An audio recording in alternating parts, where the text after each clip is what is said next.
àjẹkún ìyà ni ó jẹ àjẹkún ìyà ni ó jẹ ẹni tí ò tó ní nà tí ń dènà lé ní àjẹkún ìyà ni ó jẹ àjẹkún ìyà ni ó jẹ àjẹkún ìyà ni ó jẹ ẹni tí ò tó ní nà tí ń dènà lé ní àjẹkún ìyà ni ó jẹ.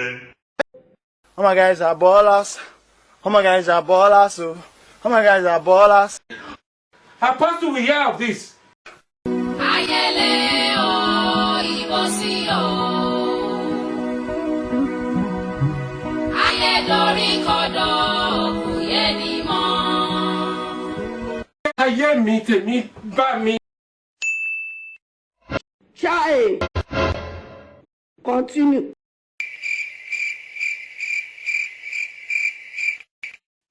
Do I know?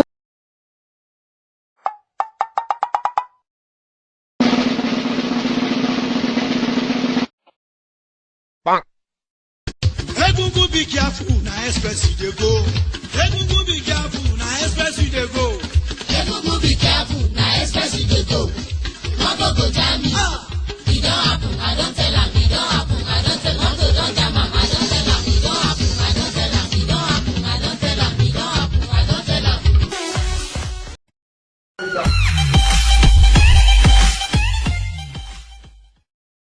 Oh shit. Funke.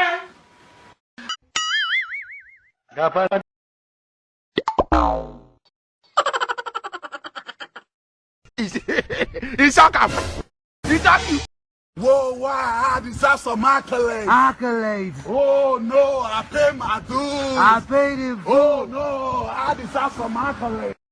I never expected it. I know the hear word. I know the hear word.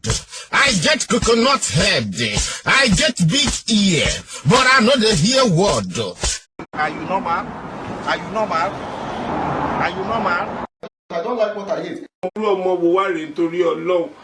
It is what it is. It is what it is. Is it funny? No, it's not funny. Is it funny? No, it's not funny. Is it funny? No, it's not funny.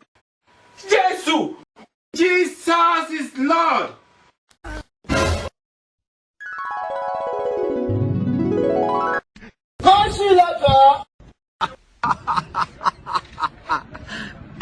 You don't know why it's going on.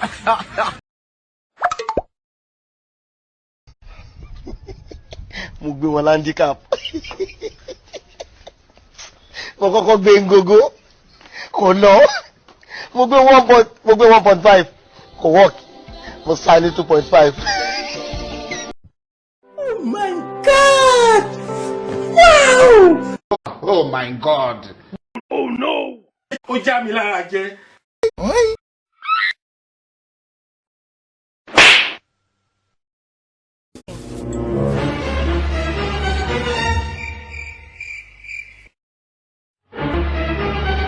The earlier we realize this, the earlier every one of you realizes, the better it will be for us.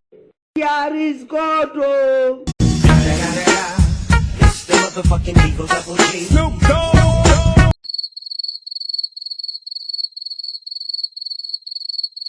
You are doing well. Bruh.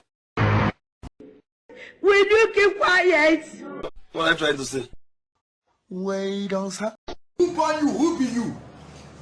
Who you? You color. Who you? Who? Where do you come from? Who you send you? Where do you? What brings you?